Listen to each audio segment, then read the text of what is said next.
So you got a new perspective and a new angle on life, or at the least that's what we have going on right here. Wherever this meets you, the primary message that is ringing super clear: you are at a juncture where you get to choose with your full heart, mind, and body what you are placing your focus on in your life at this precise moment. Consider this a reminder. Consider this a calling card. Consider this something that you know deep within yourself that is speaking forward clearly to you in this precise moment. Because it's my sense, if you're watching this video, it's my perspective that you have stepped through recently a threshold in your life where from this point forward, there is something that has dramatically shifted that you can no longer go back to. Things can't be quite the way they were anymore. And whether this was an internal shift primarily or had external components as well, there is a sense that even if you know that this is the place for you to be on your journey, there's a certain level of grief, release, maybe relief, a few other things like that that appear to be present in this moment. And when we arrive at an experience like that, it can feel very liminal. It can feel like a pause. And sometimes we can mentally ask ourselves, is this where I'm meant to be? Because we can conceptually have an idea of what shifting into a new moment feels like. Sometimes we imagine that it will feel like a certain kind of euphoria, or it'll feel like a very specific way our mind constructs. But the journey that you are on, the journey of truly being yourself, which is how I recognize you right here being in this video, it's not a linear path. And you know this. But see, now you're really embodying it. You're no newbie. You're really embodying the understanding that this is not a linear path. And from my perspective, I witness a deepening that doesn't always feel specifically sexy to be in that moment, but it's authentic, it's real, it's visceral, and it represents a widening of your capacity not only to feel within yourself, to move within yourself, to be at a certain level of peace and equilibrium no matter what's going on, but it also expands your capacity for navigating this world. There's this very interesting perspective on stability, right? A lot of people, when they're looking to create the life they want, on some level, they're looking to create stability. And we sometimes have this image of stability being this very fixed structure. But something that I love that Richard Rudd said was he described stability more as a gyroscope, or like how a hawk uh, straightens its neck. You can move the body, but the bird will keep their head level relative to where it wants to keep it, which allows the body to be dynamic. The function is that then the hawk can fly, can pivot, can tilt, can turn, but it can keep its head fixed on a location so that it can track where it wants to dive. And in a very similar way, I have personally experienced this as well, that stability within the scope of this human ever-changing experience isn't something that's rooted in being fixed. It's not rooted in once I have enough money, once my body's this way, once my business is this way, once my relationship is this way. None of this stuff. It's not rooted in finding an endpoint with any of those things, because none of those things actually have an endpoint. You can find a certain threshold, you can find a certain place of time, but if you expect the external things to provide you with the stability, then you are anchoring your core stability external to you in something that is inevitably going to change. And this is where people will actually develop deep rooted insecurity or instability, and will sometimes find themselves participating in behaviors that aren't natural to them because they are so feverishly looking to live that stability that they almost start to blind themselves to the nuances of life or to the way stability could actually look when you let go of the idea of control of how you think it has to look and come to you. In a certain way, it's like falling in love with adaptability. It's like falling in love with being in a state of inner equilibrium and engaging with life and its ever changing nature from the core stability of who you are. And so when this message comes to you, I'm Danielle Lynn, by the way. I'm like, did I mention this? I'm Danielle Lynn, and I talk to very cool people such as yourself. And we're so in the flow of this conversation. I'm like, oh yeah, let's mention that. So when you find yourself with this message and in this moment, part of what I'm sensing, part of what I'm imagining, and even part of what I'm experiencing is there is a certain release that you knew was inevitable to happen, that you understood would be happening, and you're now experiencing it. And while there is that relief, there may also be some of the grief, some of the letting go. There could even be this unknowing.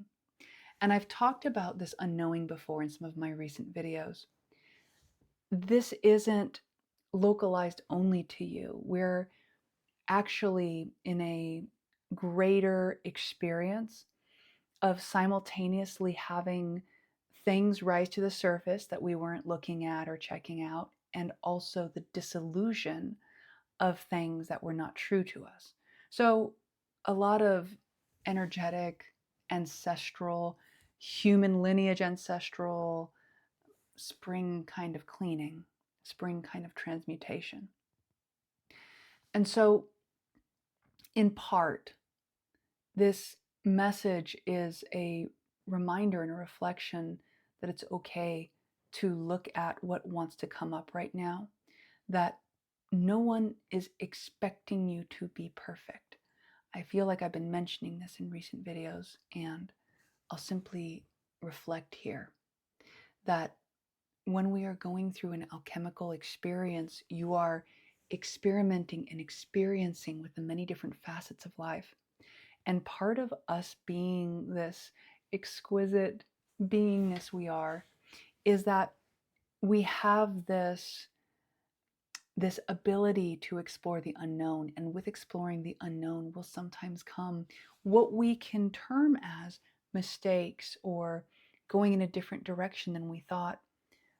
But that doesn't make it incorrect. Some of the seeming things that were mistakes from the conceptual level would turn into amazing inventions. Some of the turns that took you to a different direction than you thought you would still end up being a fascinating discovery.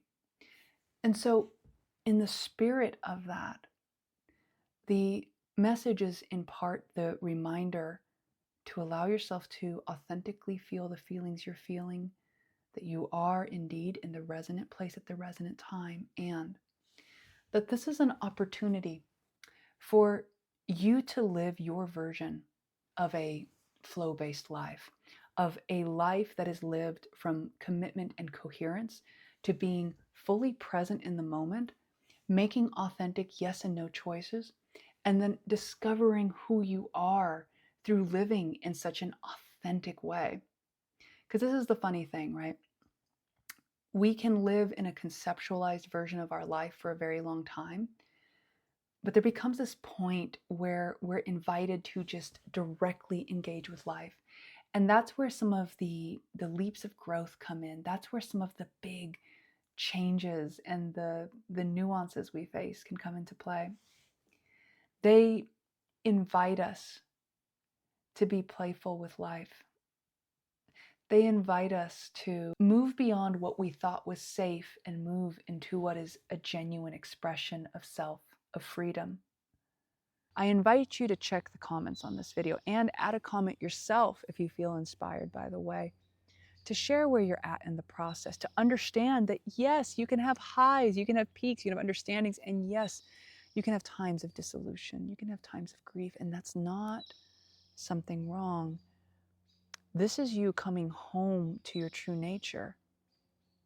And the more you do that, the more you begin to trust. Remember, in nature, we have spring, summer, fall, and winter. We don't have spring, summer, sometimes fall, spring, summer, spring, summer. There's winter time in there. And the winter is key because it is a time of pause. It's a time of shedding where plants shed, leaves shed, vegetation dies. And it allows for a quieting. It allows for what is needed for when springtime comes and that regeneration comes, that rejuvenation comes. It allows for the deeper nutrients, the deeper harvest to eventually show up in the late summer and in the fall.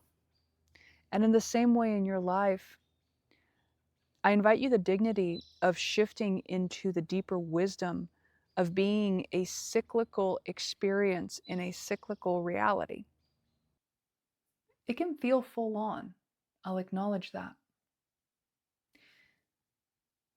But it feels like much of this experience of life is really just you continuing to give yourself permission to live it and meet it in all the ways that sound absolutely delightful and interesting to you, even if it kind of scares you a bit. And I find a lot of the times the things that kind of scare you a bit are just one step in front of some of the most exhilarating experiences, some of the deepest, most nourishing experiences. And so I invite you to meet this moment from the spirit of inviting yourself to be deeply real with yourself about what it is that you're choosing to commit to in this phase of your life. And the commitment isn't something so much external. It's more of how you're committing to focus your energy.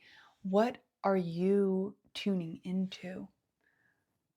Are you choosing to align with your true north? And if you're not currently sure what that looks like or feels like, are you then committing to connecting with all the clarity of what your true north is, to experiment, to read or experience what that could be?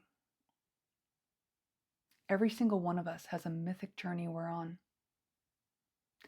And the more you develop that relationship with yourself of trust, of adventure and invitation on it, even through the challenges, even through the unknowns, the closer to your heart you're living, the more you can hear your genuine dreams come through and the more you can embody them.